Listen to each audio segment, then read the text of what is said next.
You want a cup of coffee or anything? Oh, no thanks. Okay. Okay. Start out here.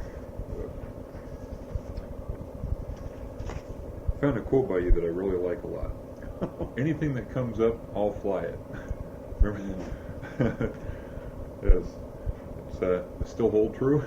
Well, I've been flying a few things since I retired, and if you look at those, I think it's probably still true. Yeah.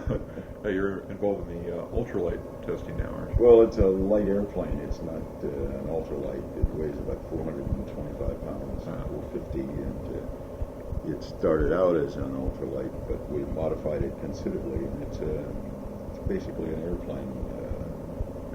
We put guns on it, rockets. We're going to sell it to third world countries for harassment, recon, border patrol, those kind of things. Has there been any interest from our Army or anything yet? I've heard that they were talking about possibly getting something for like observer programs or something. We have talked to the U.S. Army considerably, various people, Fort Lewis, Fort Bragg, and we put on a demonstration at Quantico, and some Army people were there. But it's difficult for them because it gets into roles and missions. And, they don't really know what to do with it yet. They may buy some for evaluation. Yeah. We have to wait and find out what the third world countries do with it. Yeah. Use that. So how long have you been involved in that ultralight, or the light aircraft program? Oh, a little over a year. Yeah. It's still ongoing now? Yeah. We got 2 airplanes out of Mojave that were, one of them is flying in the basic airplane that we did the gun and rocket demonstrations with. And there is another one that we're just building up that'll be pretty much the same configuration. What's the company? Austin Aerospace. Okay.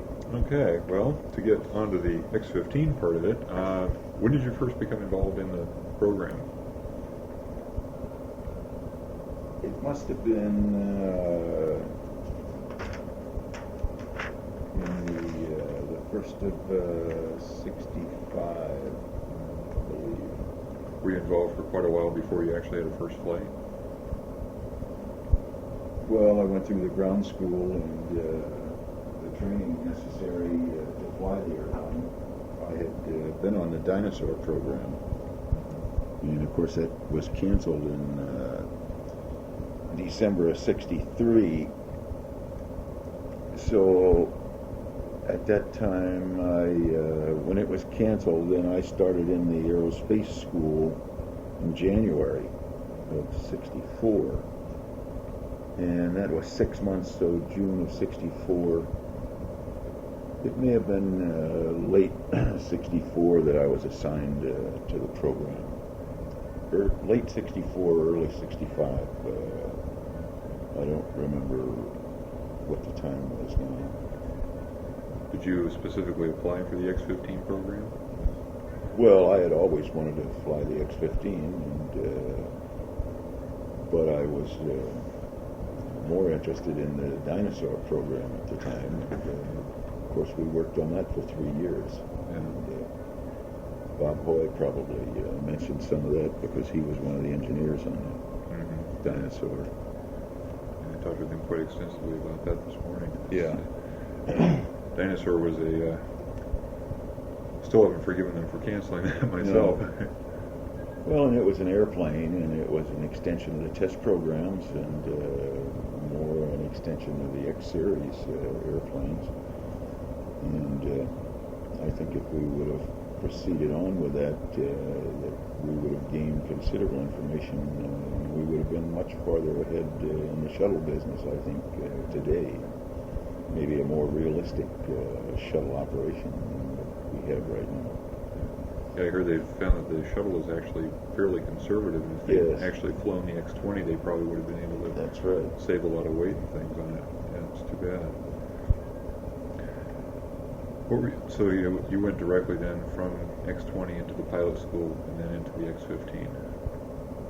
Yeah, well, you see, at that time, the test pilot school was a year's course, and they had split it up into the first 6 months was the test pilot school portion, and the second 6 months was the space portion.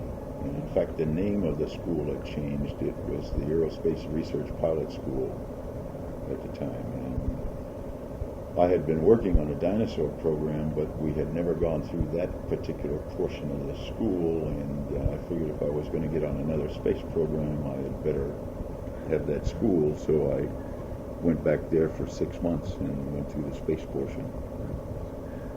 So how much, prior to the, while you were actually on the X-20 program, did you get any astronaut training per se, or had you gone through the regular astronaut courses and things? Well, there were no astronaut courses at the time.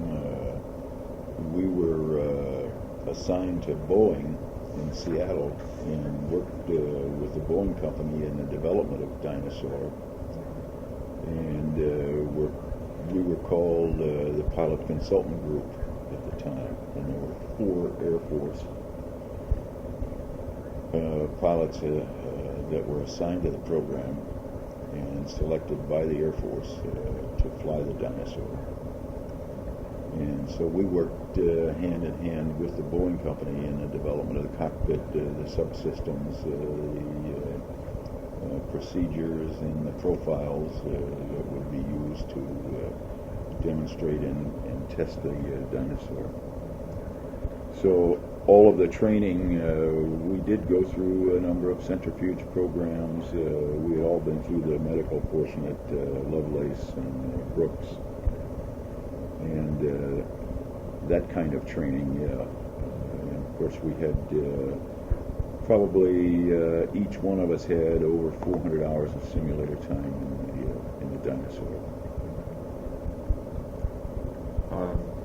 Did you consider going into the regular astronaut corps, the NASA portion after that? Not as long as the dinosaur was. No, I mean after the dinosaur was. No, after dinosaur.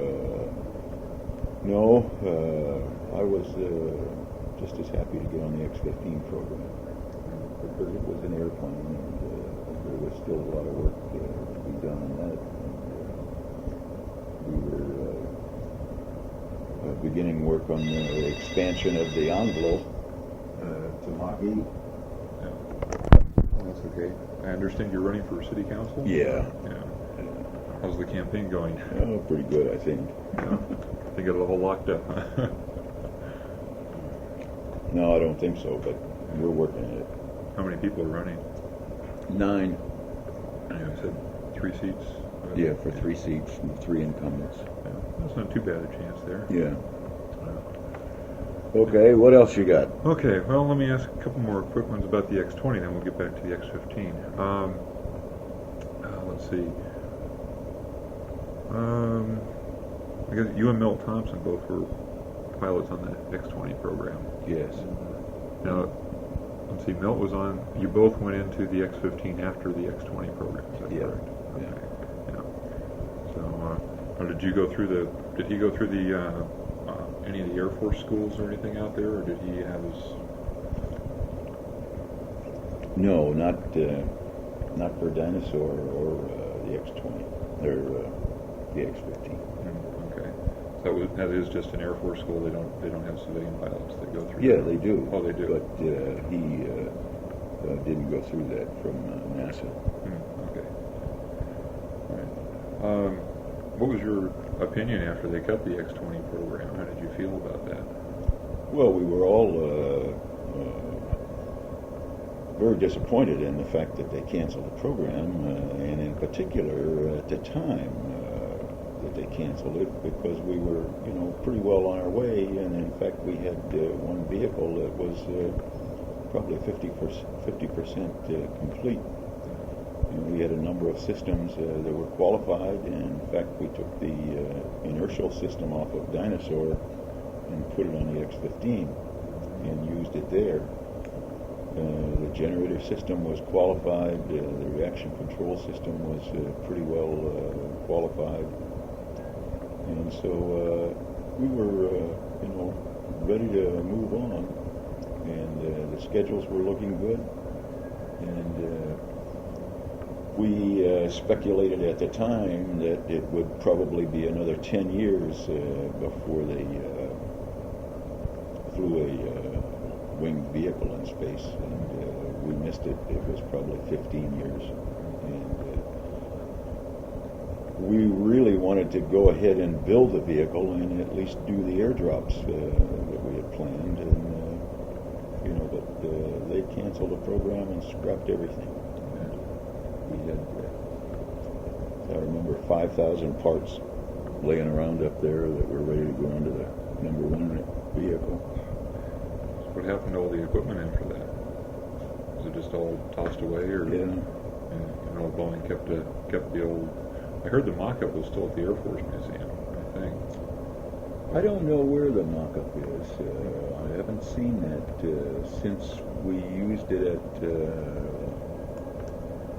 We used a mock-up in Las Vegas in '62, which was the Air Force convention, Air Force Association convention there, and we used a mock-up, and I don't know how realistic that one was.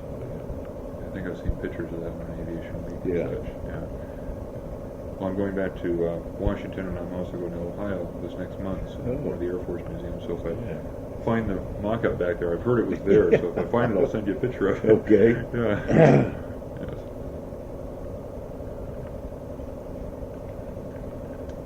Okay, let's move on to the X-15 again then. I think one of the most exciting flights, probably besides the speed flight, was one where you lost all your electrical power. I understand that was quite a hairy situation. Yeah, I lost more than the electrical power. I lost everything. Yeah. And, we had a double APU shutdown. It wasn't directly related to the electrical failure? Well, it was, I think, related to the electrical problem that caused it all. We were on an altitude flight, and after launch, the engine lit, and I rotated and was climbing out. And as I went through about 100,000 feet, the engine quit. And at the same time, I think every light in the cockpit came on. And a few seconds later, all the lights went out, and it got extremely quiet. And I had had a double APU shutdown. And of course, without the APUs, there's no power to the airplane at all. And so I'm still going up, and it was a little over Mach 4 at the time. And the airplane was wallowing around, and I still had the reaction controls. And so I maintained control of the airplane with the reaction controls. And at one time I was up about 70 or 80 degrees bank angle, and I looked down at Mono Lake, and I said, "You better enjoy the view, because that's the last one you're going to see." And I really wasn't in a hurry to start the APUs, because as I remembered, they had to spin down for about 20 to 25 seconds before you could restart them. So I had a little time in there. And I got the emergency battery on, and was just trying to maintain control of the airplane. And as we went over the top, my thoughts were that, this is going to hurt, regardless of what I do, because if I bail out, we were over Mach 4, and that's a limit on the seat, and, whether Mach 4 is good or not, I don't know. And so I thought, well, I'll stay with it and see what happens, and see how long I can control it, and once I lose it, then I'll bail out. And so as it went over the top, I started an APU, and I heard it come on, and so I had one APU running, and that gave me hydraulics to control the airplane with as I started the re-entry. And I didn't want to reset the generator because I didn't know what had caused the original failure, so I didn't want to aggravate it and shut it down again because I wouldn't have time to fool with it a second time. And so I got the airplane leveled, and I started pulling the nose up on the re-entry until it started to wander, and the stability was going bad, and then I'd back it off in angle of attack, and I maintained as high an angle of attack as I could during the re-entry without losing it from a stability standpoint, and watching the ground and visually, and I didn't have any instruments, and there were no lights in the cockpit, and I couldn't see in the cockpit very well anyway. And so as maintaining that high angle of attack, as I entered the atmosphere and the recovery was taking effect, and I picked up some pretty good G, then I had seen the Mud Lake, and the time on the clock was 69 seconds, and that was the break point between Mud Lake and Grapevine. And so I had seen Mud Lake, and so as I picked up the G and I came level, then I turned around and pulled about 6 Gs to turn around to go back to Mud Lake, and ended up on a base leg going into Mud Lake and landed to the west. Made a left turn and landed on Mud Lake. And I didn't have any flaps, or all I had was airspeed and altitude once I was subsonic, and the G meter, and that's the only thing I could use. And so I made the re-entry and found Mud Lake and landed on Mud Lake. And of course, from the time everything shut down, nobody on the ground knew where I was or what had happened, because there was no TM, no radio, no nothing. And as I touched down on Mud Lake, Bill Dana was coming down from the launch chase, and he saw the dust and saw me touch down on Mud Lake. And so he called the C-130 that was down at Grapevine, and they came up and landed on Mud Lake and picked me up there. The funny part about the whole thing, well, after I was on the ground, it was funny. I opened the cockpit or the canopy, and by this time Bill had come by, and I waved at him, and everything was all right. So I was in no hurry to get out, and I was kind of relieved to be on the ground, and I was sitting there, and I heard this gurgling noise up in the nose, and I couldn't figure out what it was. I didn't know what it was, and so I said, well, maybe I ought to get out of this thing since I don't know what's happened to it and what the problems are. And so I started to unstrap and had the canopy open and got everything unstrapped but the personal leads over on the right side that supplied nitrogen and oxygen to the suit and to the helmet. And I couldn't get those undone. So in the suit, there was no cooling, and things were beginning to get a little warm, and I still had this gurgling going on up in the nose, and which I didn't know what was happening. And so the harder I tried, the more difficult it was to get those leads undone, and I couldn't do it. And so I finally took my hat off to rest a minute, and then I decided that I couldn't get those off, so I was going to blow them. And so I pulled the emergency release handle, which I had forgotten, but it also blows the headrest off the seat. And of course the headrest went up and hit the canopy, which was sitting at about a 45-degree angle, and when it did, it went forward, and my head was in the way. And that made me mad. It didn't hurt. It just ricocheted off my head. And so at any rate, I was free, and I stepped out of the airplane and got away from it. And about that time, the C-130 had arrived, and so they picked me up, and they saw that my head was all bloody, and they didn't know what had happened, and I told them, and it was just a cut in the head, but that bleeds like. Oh, yeah. And so they patched that up, and we flew back to Edwards. Well, what had happened was, the reason I couldn't get those leads off was that I hadn't dumped the pressure. I hadn't turned the system off. And so there was still 70 pounds of pressure holding against that fitting, and there was no way I could get it undone. All I'd had to done was turn off the pressure, and it would have come off real easy. But in all of the excitement, I forgot all about that, and I blew it anyway. And we went back to Edwards, and I went to the hospital, and they put 6 stitches in my head, and it was all squared away after that. But it was a pretty exciting flight. Yeah, sounds like it. Did you get a Distinguished Flying Cross for that? Yeah. Yes. Yeah.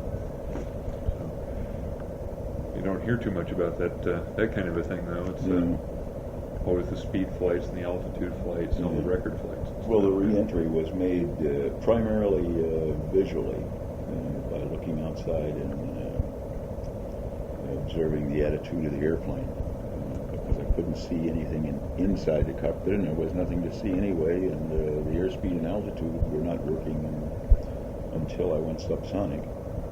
So it was all a visual re-entry and recovery.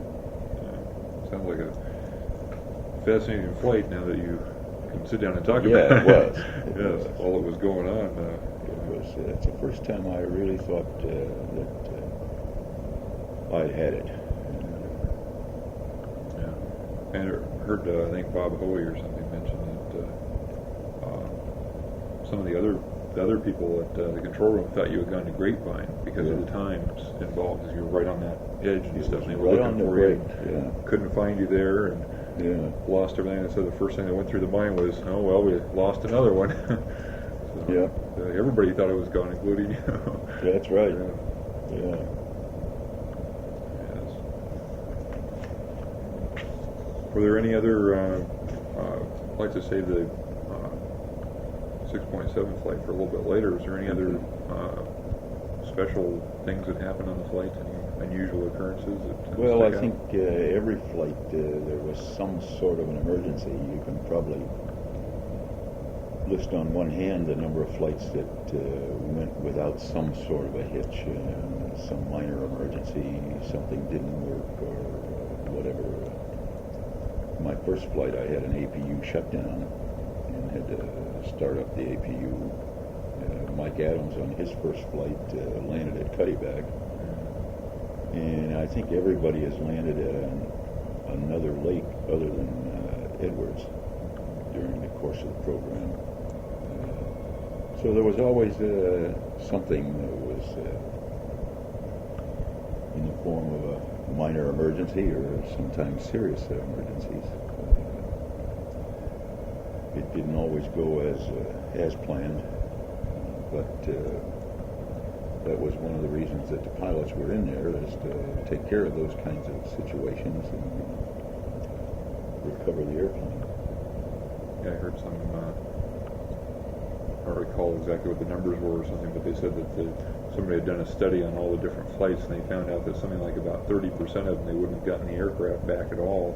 I think, probably even more. Probably more than that.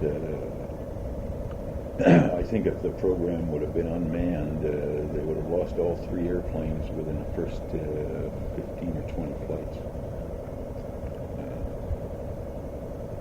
But it was a good program.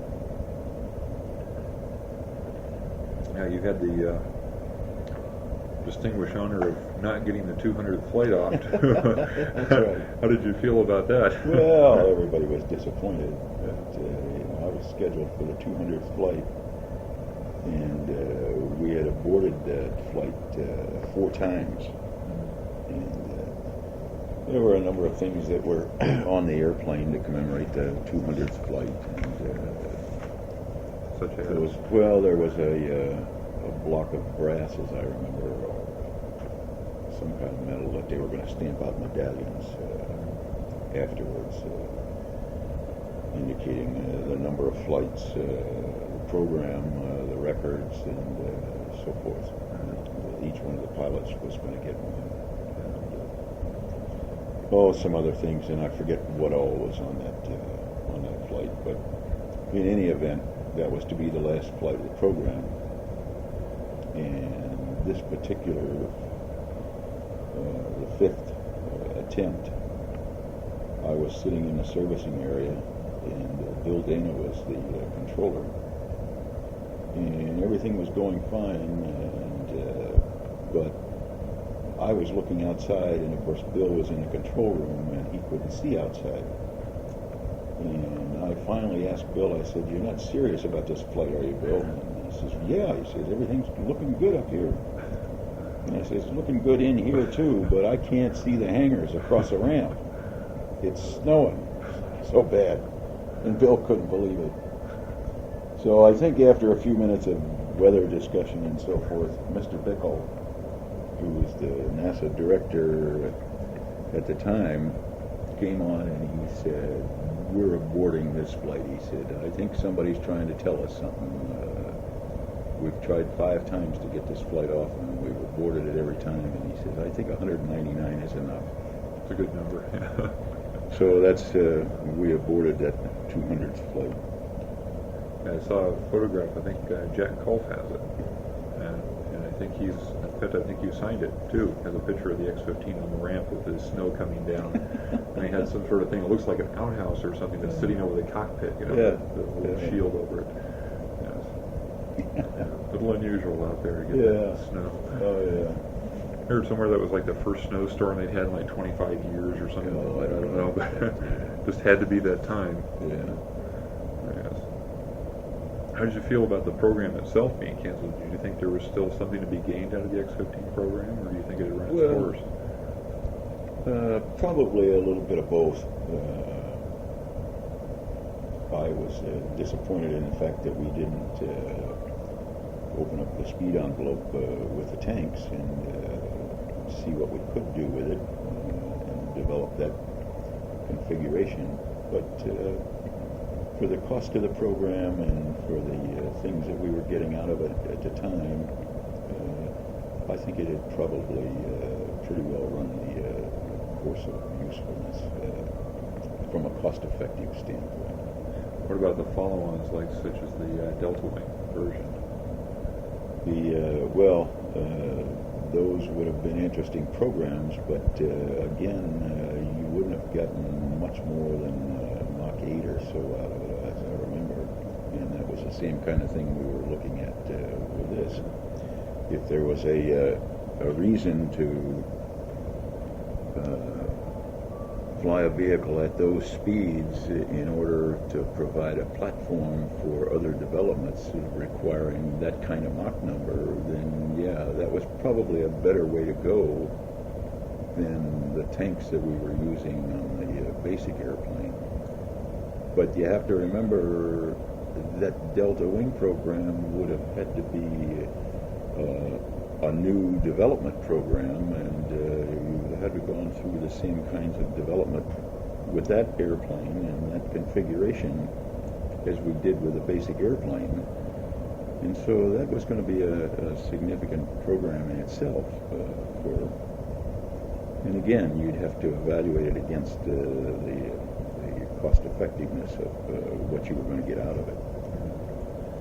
I'm curious, I wonder if NASA was just thinking ahead and saying, well, we're going to have something like the space shuttle that was still several years down the line, so they just felt that wasn't necessary at that point. Possibly. That's right, and if you were going to do that kind of a development program, then I think we should have taken a bigger jump, to much higher Mach numbers.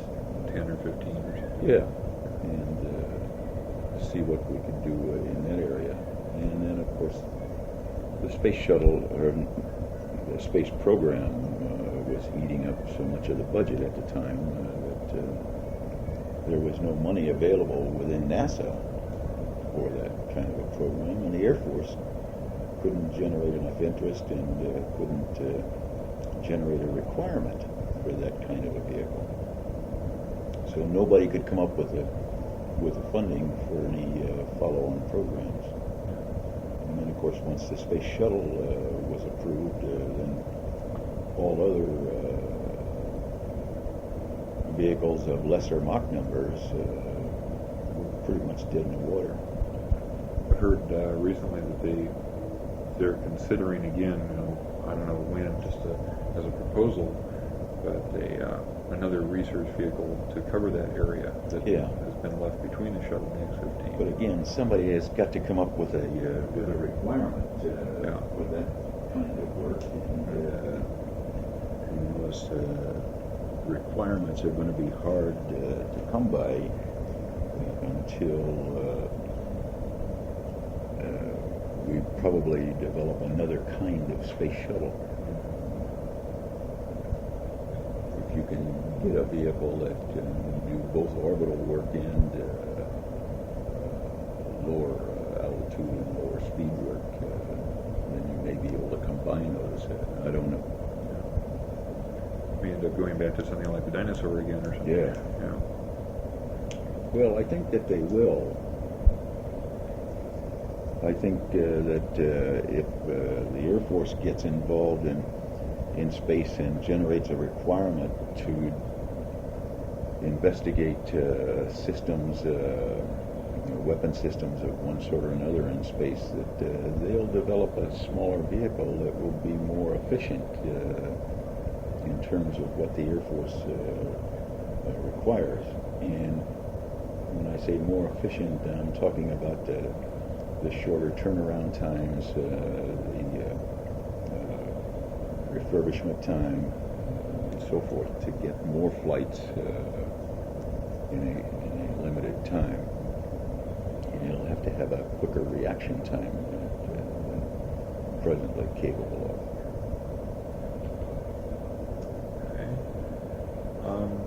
I read somewhere, let's see, you performed the first flight with the Maurer equipment. What is the Maurer equipment? Do you recall? It was probably a Maurer camera. Okay, that might be it. And we put that in the fueling bay. The reason the airplane was extended 29 inches was so that we could carry liquid hydrogen that was going to be used as the fuel for the scramjet. And of course, until we expanded the envelope with that configuration, we didn't have the real scramjet on board. It was a dummy, and the dummy was instrumented for pressure and temperature so that we could then design and build the real scramjet, identifying the environment that it was going to have to operate in. And so that space was available, and so we put a camera in there and took pictures that from 6.7 all the way down. And they turned out pretty well. What were they actually taking photographs of? Just the course that we went over, and there were things that were identified on the ground, and there were some photo resolution panels and so forth that were laid out so that we could evaluate the quality of the picture that we were getting. Was this the Icon camera? They referred to as the Icon cameras? I don't know. You probably, Johnny Armstrong remember what that was, and okay. if that's what they're talking about. Okay, yeah, 'cause that's the first time I'd run across the term Maurer. I'd heard Icon used several times, and I've seen some photographs that were returned from the Icon camera, but they were mainly photographs of terrain and stuff like you were saying. Yeah. So that probably must be what it is. Yeah, there was no, that was secondary objective and mission. In fact, I was doing stability work all the way down, and in between pulses and so forth, I'd have to change the camera to various settings, depending on the Mach number. So You were mainly flying aircraft too, but you did get some flights on the other aircraft. Well, I flew all three of them. Yeah. But, Yeah. I think aircraft two was mainly at that time. Was it still? You were still mainly flight testing the aircraft. Yeah. Whereas the other aircraft were more involved in experiments. Yeah. What type of experiments did you fly? Did you get involved with? Shoot, I was never too much concerned with the experiments. A lot of star tracker work, and we had a payload bay right behind the cockpit. And on altitude flights, once we got to 200 and some thousand feet, then we could open the bay behind the cockpit, and the instrumentation would come out and do its thing. And our requirement was to hold the airplane in a specific attitude. Once we got to say, and I don't remember the figures, but we'll say 220,000 feet, then you put the airplane in a specific attitude and hold it until you started the re-entry, and then you'd square it away and make the re-entry. And all that time, the instrumentation, the experiment was doing its thing, tracking on a star, whatever it was doing. And then we'd bring it in and close the door and set up for the re-entry. How long did that period last there when you were in that attitude? Oh, probably 3-4 minutes, somewhere in there. That was a period where that was just the top of your ballistic arc. Yeah. You were pretty much in weightlessness at that time. Oh yeah, too. we were in weight with 0G at the time. And so the whole objective from a pilot standpoint was to maintain a pre-described attitude, pitch, roll, and yaw, and not necessarily straight. It may have been a 5-degree bank, 3-degree yaw, and 10 degrees of pitch, whatever. So, the experiments, we weren't too involved in. Our job was to take the vehicle there so the experiment could do its thing. And there is a list of experiments and what they were all about. Yeah, So, I've seen those. Yeah. we did some experiments with Vandenberg. We launched the X-15 and a missile out of Vandenberg at the same time. Well, not necessarily at the same time, but we launched both of them so that both the missile out of Vandenberg and the X-15 would both be at about 250,000 feet at the same time. And then the X-15 would take signatures of the plume of the missile. And we were trying to identify various missiles by the plume that they made, IR and so forth. That was a coordination effort. Yeah, I understand they weren't Cool. too successful on that one. No, I think we only made about 3 of them. I don't remember the number, but not too many. It was too difficult to coordinate the two because the complexities of launching both of them was such that they didn't go exactly all the time. Yes, I was in the Air Force myself. I worked on the missiles aspect of it when I was there, and yes, they can get rather complicated and fussy. And yes. Well, let's see. When you let's see, Rushworth was flying the A2 mainly before you took over from him when he left. Did you know Rushworth pretty good? Oh yeah, he's probably one of the better friends I've got. Yeah, I just got his phone number finally. I've got to talk to him. He's next on my list of people to talk to. How far into the flight testing of the A2 had it gotten when you took over? Well, Bob made the first tank flight, and he never got a full tank flight off that I remember. He did. He made one flight and had to abort and jettison the tanks. And so I think after his flights, he made, again I can't remember, maybe two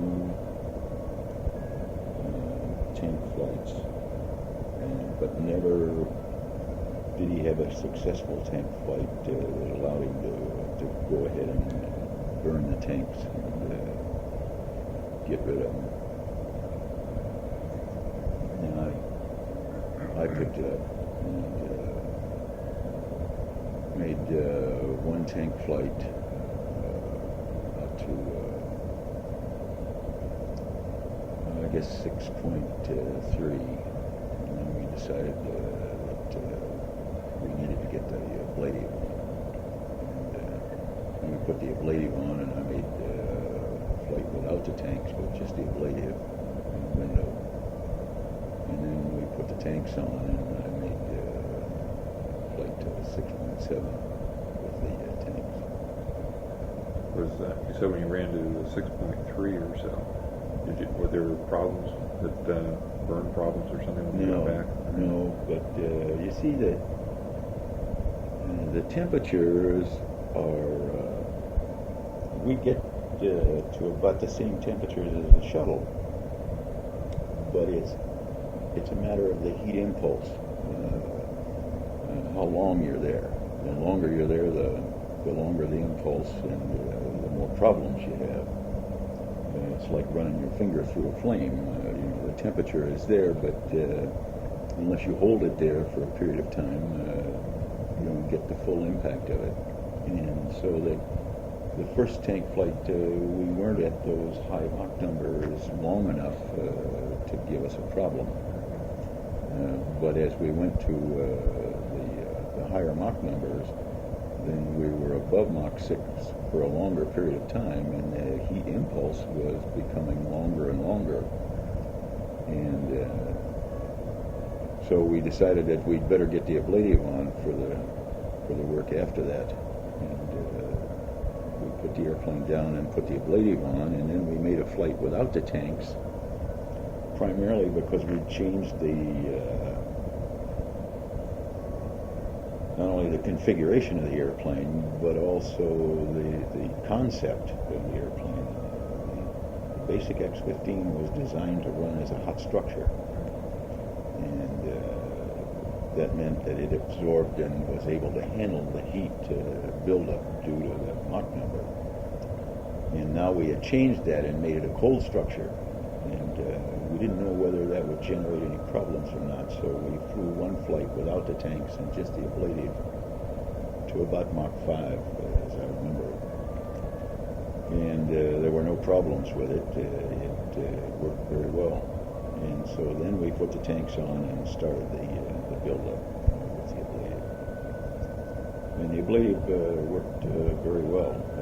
Insulator or ablative coating, whatever you want to call it, it was primarily designed to insulate the airplane against the high temperatures. The leading edges were a high-density material that was formed and molded and glued on all the leading edges of the airplane, and then the rest of it was sprayed on and sanded down to a predetermined thickness all over the airplane. And it started out at about 3/4 of an inch, as I remember, on the leading edges, and tapered down to probably 1/4 of an inch on the trailing edges and the top of the fuselage and so forth. And the flight did indicate the various temperatures throughout the airplane, and it was very visible as to what temperatures we got to. You could see where the bow wave off of the nose intersected the wing, and that caused another hot spot. And then the shock wave interference and so forth that took place on the scramjet is where we had all the problems. And primarily that leading edge on the lower ventral had been modified in radius. cut off so that it was not the same cord as the dorsal. And so we didn't have a molded piece to put on there. So they took some high density material and they troweled it on and formed it. And that didn't work. The shock wave interference down there got through it. And of course, once you got through it, then it just tore it all off. And I don't know whether you've seen the pictures of what it looks like. It's like you had a blowtorch in there. Yes. And it cut the jettison lines, and there were some problems on the flight. I've often said that if I had known it was the last flight, I would have got to Mach 7 at least. But if we had, we may not have made it because of the temperatures that were getting up into the engine bay. And, we might have lost the airplane. So I think it was mainly that one difficulty Yeah. that prevented it. If that had been Yeah. if that had been I think done we could have properly. corrected that, and we wouldn't have had that problem on the next flight. Well, let's talk some more about the flight then. What special preparations were done before the flight, besides the one pre-flight that you'd done up to Mach 5 or so? Well, I had flown one tank flight before that. And of course we flew the one without the tank and just the ablatives to look at the L over D because it had been reduced due to the added weight and change in radius of leading edges and so forth. And we decided that the pattern ought to be flown at 350 knots instead of 300 knots with that airplane. And so I had to go out and do approaches with the 104 at those kinds of speeds, and all of the lake beds, and the simulator work. The emergency procedures associated with that flight were horrendous.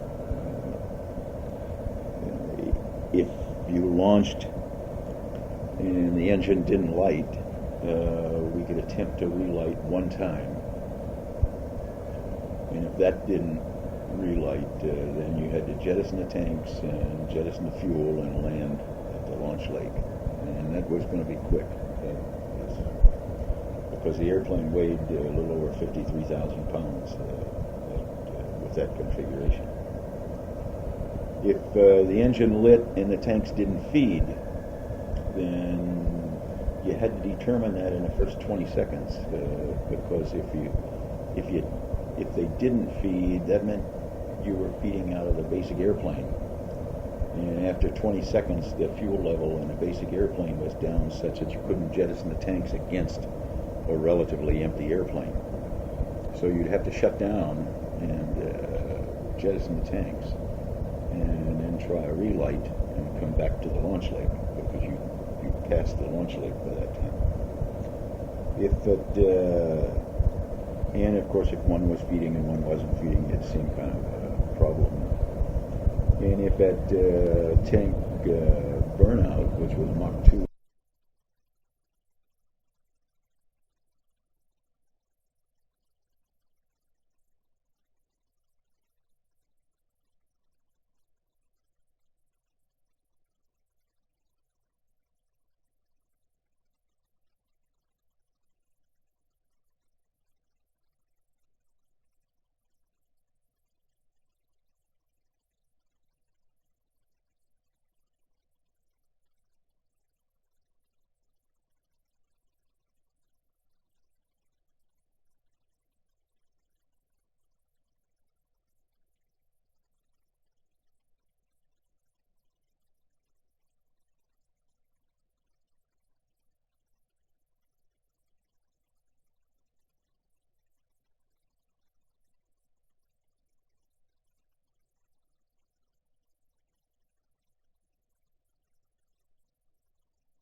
Another emergency procedure.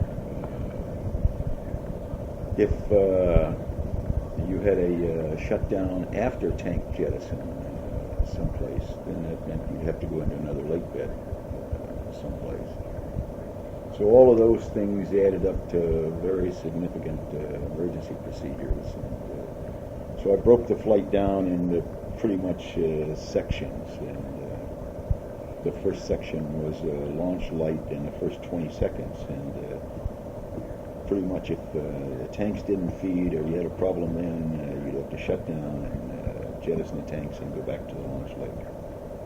After that, then it was a matter of whether the tanks would jettison or not. And then after that, it was a matter of flying a profile and getting back home. And of course, there was always, you had to have enough energy to get back to Edwards, or you'd have to go into another lake bed. So I think primarily the biggest thing associated with the flight was all of the emergency procedures that had to be accounted for. And, it was a busy flight. Now you mentioned that one of the emergency procedures involved if you couldn't jettison the tanks. Do you think the aircraft could have landed with the tanks? Well, that was a speculation. We weren't sure. And, I think we would have probably had to make that decision at the time. Just as pure speculation, do you think you would have attempted it? I don't know.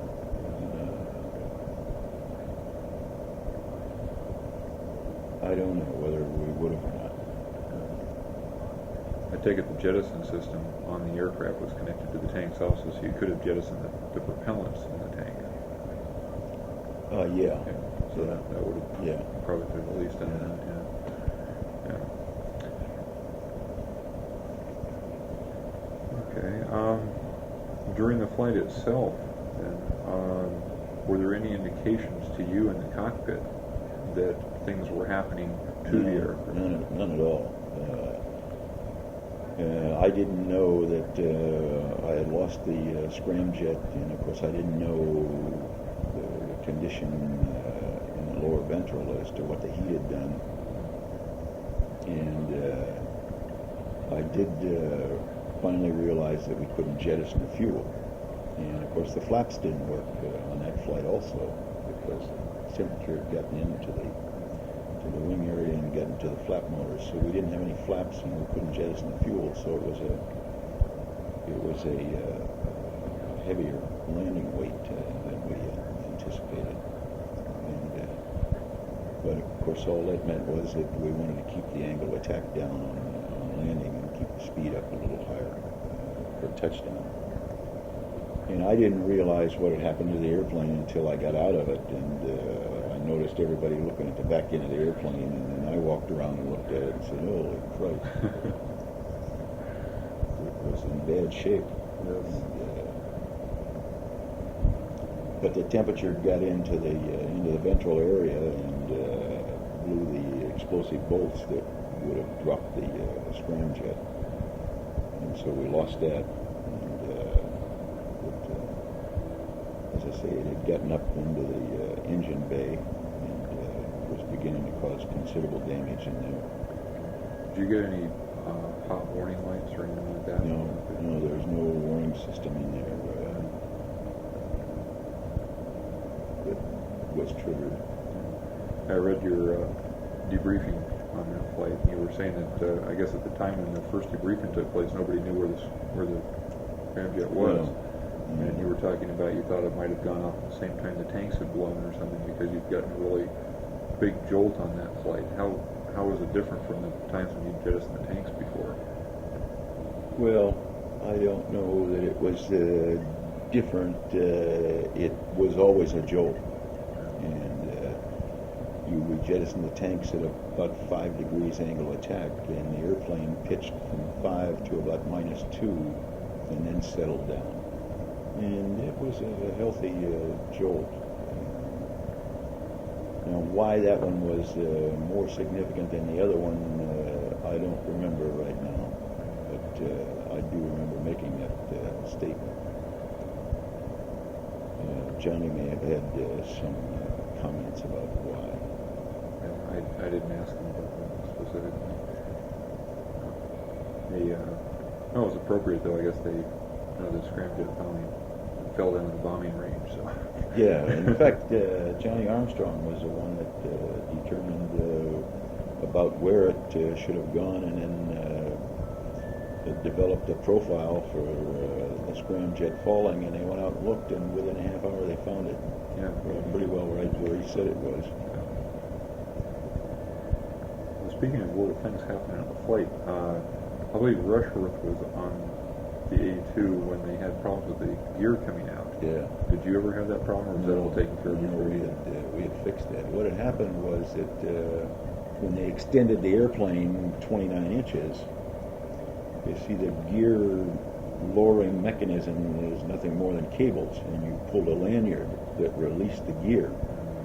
And so when we extended the airplane, that meant that all the cable system was also extended. And when the airplane began to get hot and it expands, it grows a couple of inches.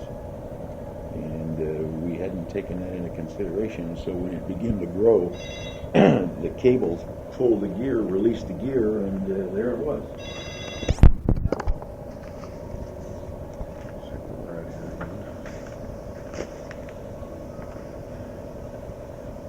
Okay, was there anything else on that flight that was more unusual than usual?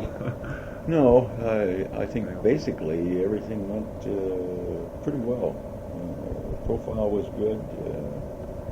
We got all the data that we were after, and the camera worked. The stability pulses were all good as far as I know. And basically it was a very successful flight. After the flight, there was, I believe the aircraft was sent back to North American, and where they evaluated everything, make sure it was still okay. Yeah. And then they were going to refurbish it with the ablative and stuff. How come they never decided to do that? Well, they had canceled the program in the meantime. They did rebuild the lower ventral, but we never put the ablative back on, and that was a very laborious procedure to put that on. I think the first time it took 6-7 weeks to coat the airplane. The second time it would have probably been a little less, but in any event, what happened was that they had canceled the scramjet program, and of course then there was no reason to expand the envelope on the X-15 to Mach 8. So that then canceled the tank program. Okay, so the scramjet program was canceled before there was talk about canceling the X-15 program per se. Yeah. Yeah, we flew the X-15 a few more flights after that. And, let's see, the tank flight was October the 3rd, 67, and we flew the airplane up through 68. Yeah, it was about almost a full year. Yeah, it was October of 68. Yeah. Not too many flights in there. If they just got one more, though, during that time. All those little aborts that occurred right there at the end. Yeah. Too bad.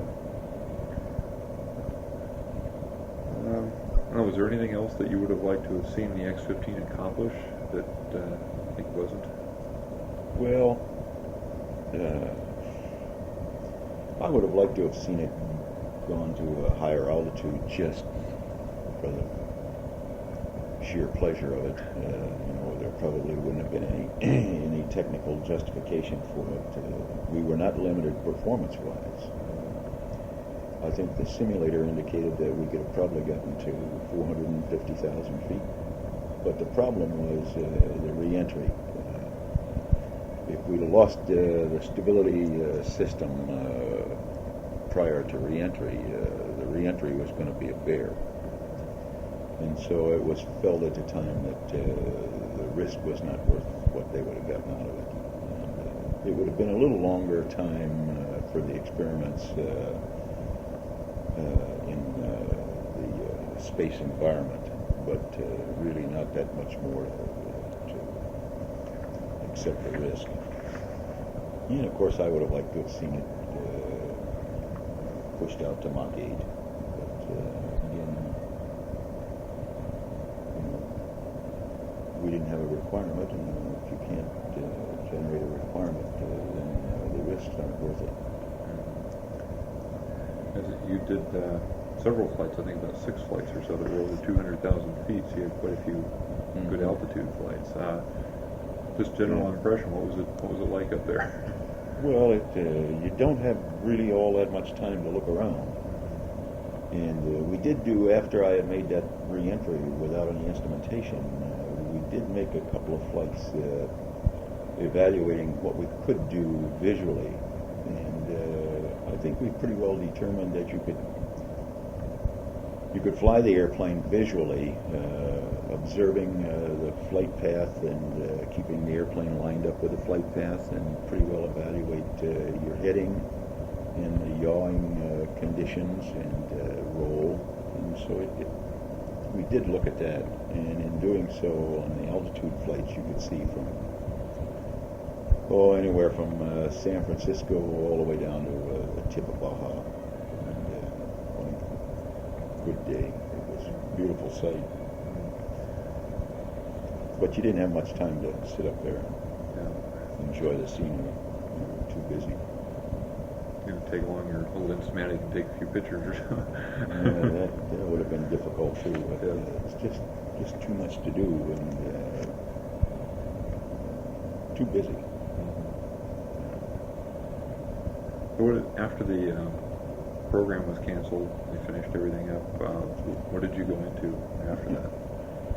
Well, if you remember, the Vietnam War was going on at the time, and of course I hadn't been overseas and I hadn't been to Vietnam, and everybody was beginning to speculate as to when I would go, and I said, 24 hours after that X-15 cancels, I'll have orders to Vietnam.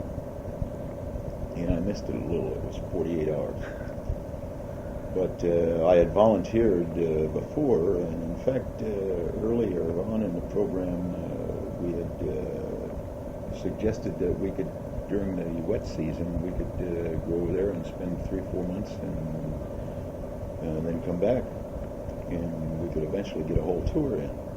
They wouldn't do that, so I had volunteered to go, but I said, I'll go in any airplane you want me to go in, from a Goonie Bird on down or up, but I'm not going to go to school 6 months to learn how to fly an airplane. And so they came back and said, well, how about the 100? And I said, fine. So I went over to Luke and got 11 rides in the 100, got recurrent in air to ground and current in the airplane, and 30 days later I was in Vietnam. How long did you spend there? Year, 253 missions. Was it normal to spend, you were there for a year, or were you there for a certain number of missions? A year. It was just, okay, so it was by amount of time, not by number of missions.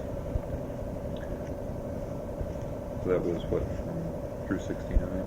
Pretty much. Yeah, 69 and 70. I think September to September. When you came back after that, you came back to Edwards after that? Or No, I came back to Wright-Patterson and was the test and deployment director in the F-15 SPO. Yeah. And took Jim Wood's job and was there with the F-15 through the first flights and the initial testing of the F-15. And then in 1973, I went to ICAF in Washington. What is ICAF?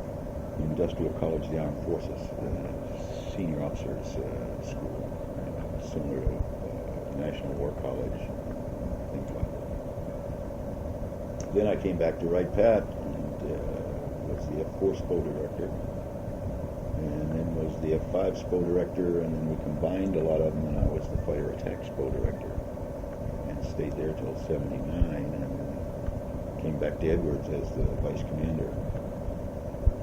79 and retired in 82. You were the vice commander the whole time? Yeah, 32 years.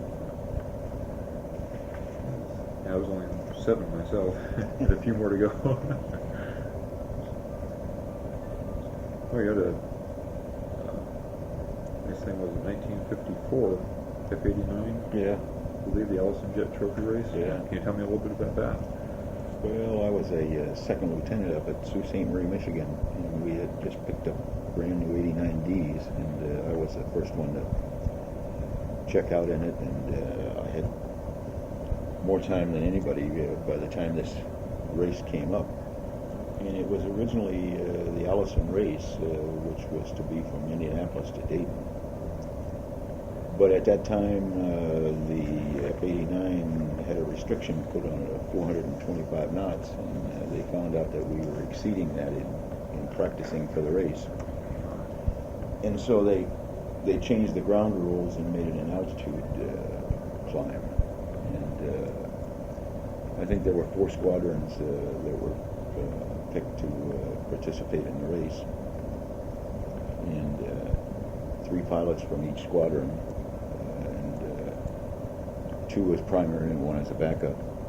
And so there were 3 of us at Sault Ste. Marie that were picked. The squadron commander was one, and another captain was the other one, and myself as a second lieutenant.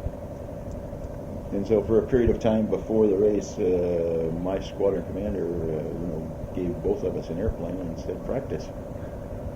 And so we did. And well, I practiced quite a bit, and we developed a profile to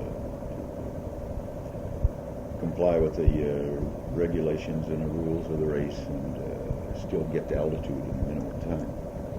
And so we flew down to Dayton, and they instrumented the airplanes, put a photo panel in the back of the airplane so that they could determine times. And the day of the race, we had a briefing that morning about 7 o'clock, and I didn't know who was going to run it until then, and they asked who the primary pilots were, and Major Palm, who was my squadron commander, said I was going to run it. And that captain was really mad. The second lieutenant was going to run instead of the captain. In any event, we flew over to Vandalia then, lined the airplanes all up, and we took off at 2-minute intervals. And we'd get on the runway and run up, light the burners, and then the flagman outside the airplane would let us know when to brake release. And so we ran up and I lit the burners, and we didn't have very much fuel in it. We didn't have any more fuel than it would take to climb to altitude and land at Patterson, which is not very far away. But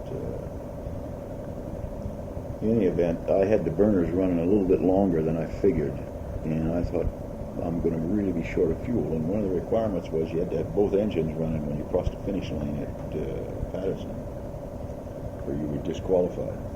And, so we released the brakes and we took off without flaps. And I had the tire pressures increased. I had a number of things done to the airplane to increase the performance.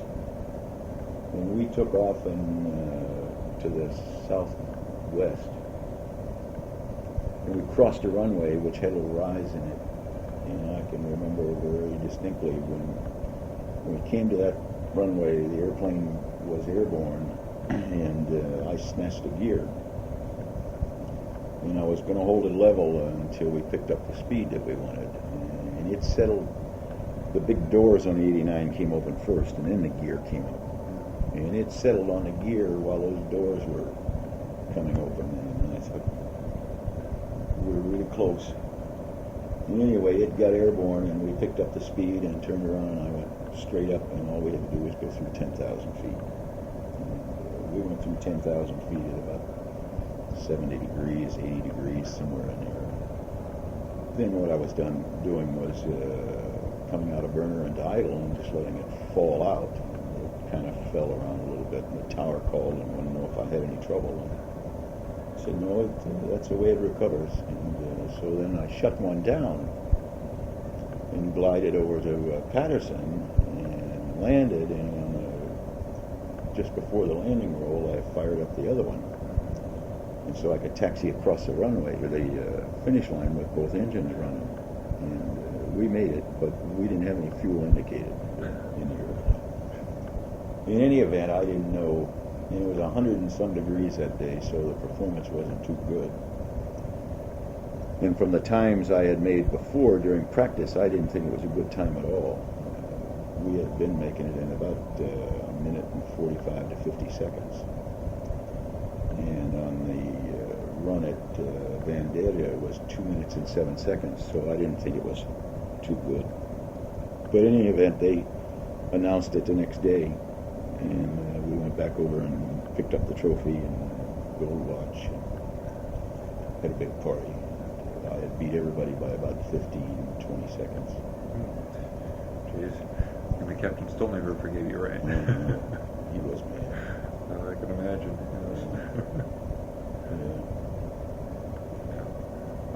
Can you tell me anything about your time as vice commander out here?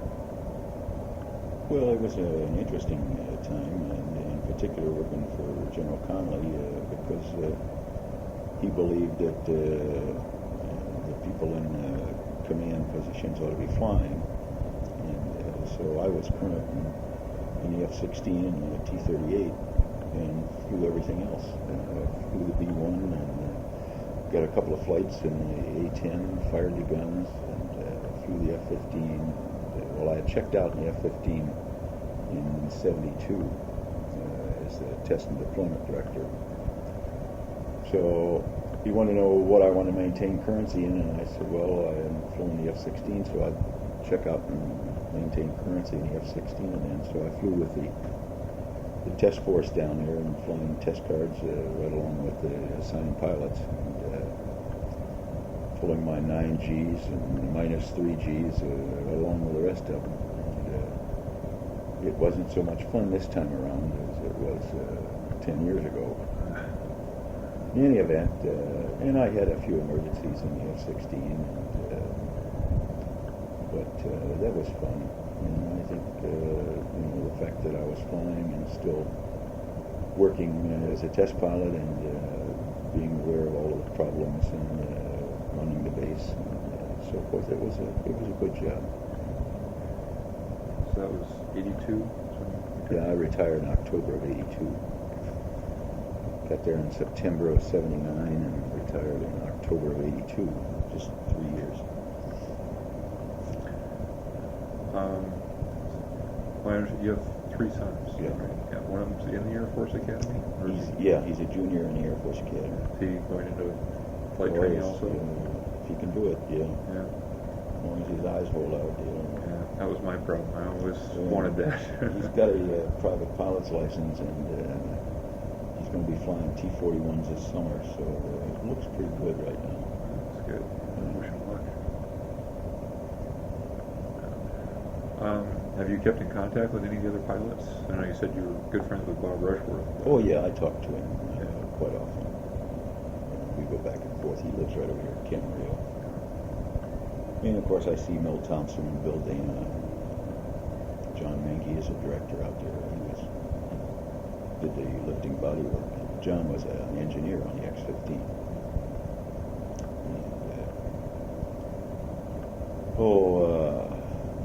Most of the people I still contact like Armstrong and those guys. Oh yeah. Yeah, I talk to Johnny and Bob Hoy quite often. Oh, I mean Neil. Oh, Neil. Used to see him when I was in Dayton. Of course, he lived in Cincinnati, and he'd come up every year for the Aviation Hall of Fame, and I'd see him quite often, at least once a year.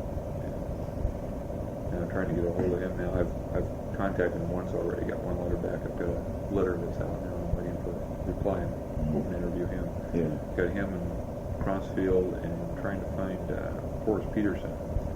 He's retired, and I thought that he was up in Carmel someplace, but I'm not sure where he is. When you talk to Rushworth, he ought to know where he is. Oh, okay. I remember that. Because I've got some people have been telling me he's back east in Washington area. He may be. So I just don't remember where he is right now. I had seen him. He was at Edwards while I was the vice commander there a couple of times, and but I just don't remember where he is now. Okay. Yeah. I'm hoping to catch him if he is back there. I want to try to catch him when I'm back there in Washington next month. And Bob White. He's in Germany. He is in Germany. Okay, that's what I've heard. Do you know any way to get a hold of him? I don't have an address for him. Bob may have one, Bob Rushworth. Okay. But I don't have one. Okay. I think mainly White and Peterson are the two that I haven't been able to get something specific on yet. Yeah. Would like to talk to everybody. Can you tell me anything about the other pilots? Did you know Walker? Oh yeah, I knew Joe very well. Yeah. Well, what do you want to hear? Well, I don't know anything at all about him, anything that happened or something. I'd like to, we try to include something on all the pilots. I'd like to talk about them all. Well, he and Bob White were the ones that did the initial expansion work, and Joe was just an old farm boy that was a good pilot and a good head. I understand he and Crossfield didn't get along too well. Well, nobody got along with Crossfield too well because he thought the X-15 was his airplane. Yes. And he couldn't understand why he couldn't do the envelope expansion, and figured that he was the most qualified to do that, and it was ridiculous to give the airplane and the program to NASA and the Air Force. But he was a contractor pilot, and according to the contract, he was only to demonstrate the airworthiness of the airplane, both with the small engines and the big engines, and demonstrate that it would work, and then it would be given to the Air Force and NASA. So, and he had his thoughts about how the cockpit ought to be laid out and how it ought to be worked, and so there was always a professional friction between Crossfield and the rest of them. Yeah, I'm sure, of course, he had to have known when he went to the North American in the first place that all the experimental planes had been run that way. That's right. And he wouldn't be able to do that. But he was always lobbying to get it changed. Yeah. I know Scotty very well. I understand he was one of the main persons that was behind the all the different proposals. They had so many different proposals for follow-on. Oh yeah. Yeah. Always trying to get back into the cockpit in some way. Can't blame him. Didn't do anything for flying too. Yeah. What about Bob White? Do you know him? Well, I knew him very well. He was, as a matter of fact, he was the commander of the flight test center when we made the first flight on the F-15 out here. So, of course, he and I were both in test ops at the same time, and so I know him very well. In fact, he made major at the same time I made captain, I think. And we had our parties together up at the club, one of the bigger parties they had there. There were a number of others involved in it. I don't know what I can tell you.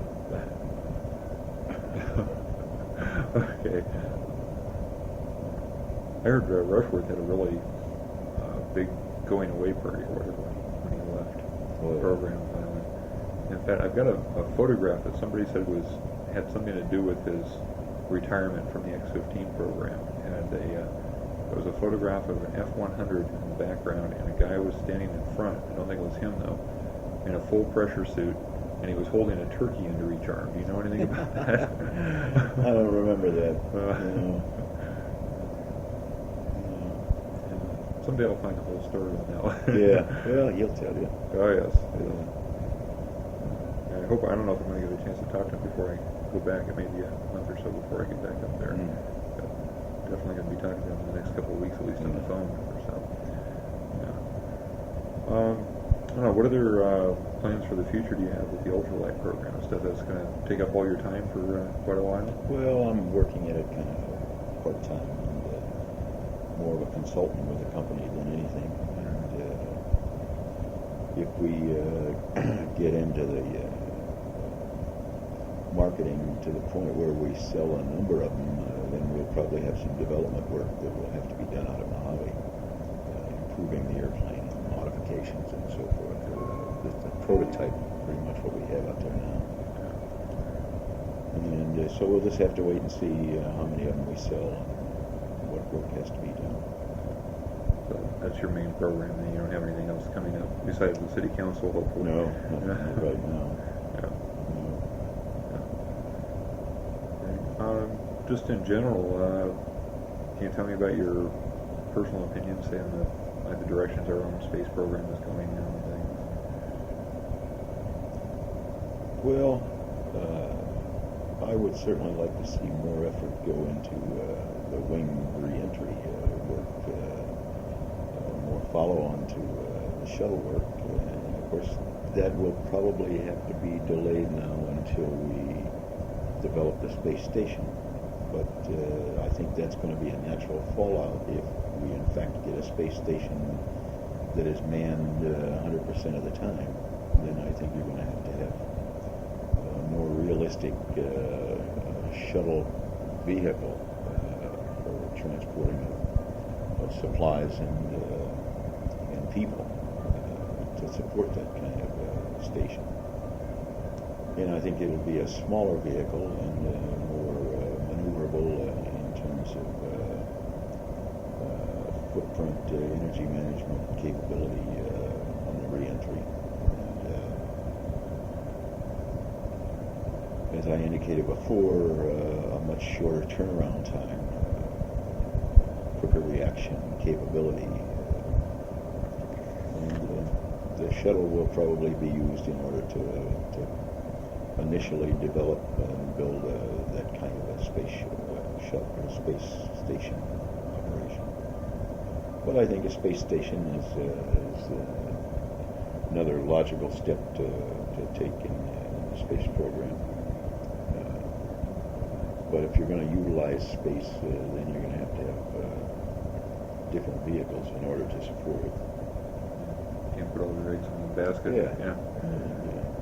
That's going to be a natural growth and extension of what we've already done in space. Do you feel that the military should be going into space? I certainly believe that the military should be very active in space. And I think they should have a space capability, not only for reconnaissance work, but with some military application from a weapons standpoint. I don't think that we can fall behind in that area to the point where we all of a sudden determine that the Russians or somebody else has a military weapon system capability in space now, and then we have to go through a crash program to counter that. We should be developing and doing the R&D effort necessary to have available at any time weapons capability in space. I think the military seems to have had a bad record on their space program, with the X-20 being canceled, the Mole being canceled, and everything. But maybe now with the shuttle going, it was a problem of supporting more than one space program. And of course, at that time, Eisenhower had declared space for peaceful purposes only. It was difficult then for the military to generate any kind of a requirement. And since it's a rather new environment, we can't specifically say that this is the weapon system, this is the mission, and this is what our requirements are to support the national security of the country. You have to kind of develop that, but you have to have a capability to operate in space first to see then what you can use and what you can do. It's intuitive that the one organization or the one country that controls space is going to control a vast capability to wage any kind of a conflict on the surface. And it's just natural that we should have that capability. Well, just as a logical extension of, if we have a manned space station in orbit, it's United States property. We need to be able to protect our own property. That's right. And, it goes back to take the high ground. That's right.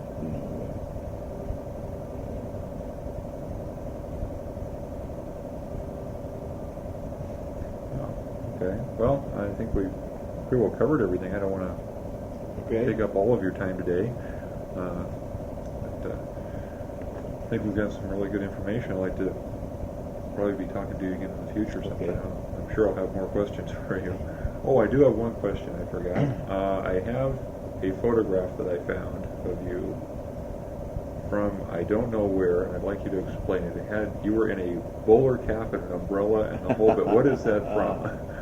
Well, I had gone over to England to give a few speeches after the last X-15 flight, and I was in Sweden also, and the bowler and the briefcase and the what do they call an umbrella? Yeah, I don't Bumper shoot, or I forget what something it like is. that.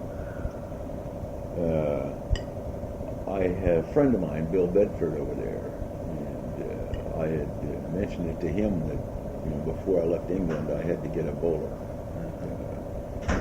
and so the next day I came back to the hotel and hello, Charlie. Hi there. There was a box. This is my son Stephen, Larry Evans. Yes. How you doing? Hello.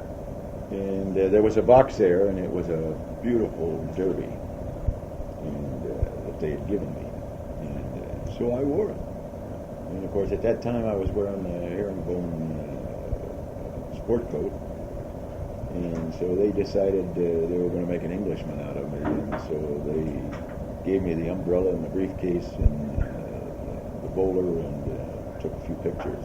And, I don't know which one you have it standing in front of an office building, or You really can't tell what the background is on it. but it's not in an airplane. Or No. Well, It's they just standing there. they did the same thing in Sweden, only they put me in an airplane and put that hat on. I had a lot of fun wearing that hat around, and it was cold. It was in January, I believe, of '68. And so I had a black top coat that I was wearing also, and I'd wear this bowler. And it was funny the reaction you'd get, because I'd go up to the airline counter in Heathrow Airport or in Stockholm, and you could see the difference in the girls talking to the other patrons. They'd get to me and they'd address me as sir, and then I'd open my mouth, and they'd say, "You're not English." How'd you guess? And it was funny. And going back into New York, I wore it too, with the black top coat and a briefcase, and I could see the immigration people, the customs people, looking at me down the road. And when I got there, I didn't have a passport. I had a set of orders. Yeah. I handed them the orders, and they looked at the orders, and they looked at me, and they says, Another tourist back from the continent. Yes. Yes. It was funny. Oh, yes. Okay. All right. Well, there is one other thing I would like to ask of you. Mm-hmm. I have my book here. No, I haven't seen that one. I don't know. Oh, yes. Jane Norris, an excellent book. That's really what got me started in this whole project in the first place. Yeah. And in fact, in his foreword in there, he was saying, a lot of these aircraft need books of their own, and he's going to leave it to somebody else to do them. So that's when I took it upon myself to start doing it. It's an excellent book. It's got a lot of good information in it. Just a good, brief, concise overview of everything. Some unusual things that a lot of people haven't seen before. Oh, yeah. Nice to have it all in one place. But, anyway, let's see if there's a spot back here. I was hoping I could get you to sign it. Let's see, it should be about the middle of the book.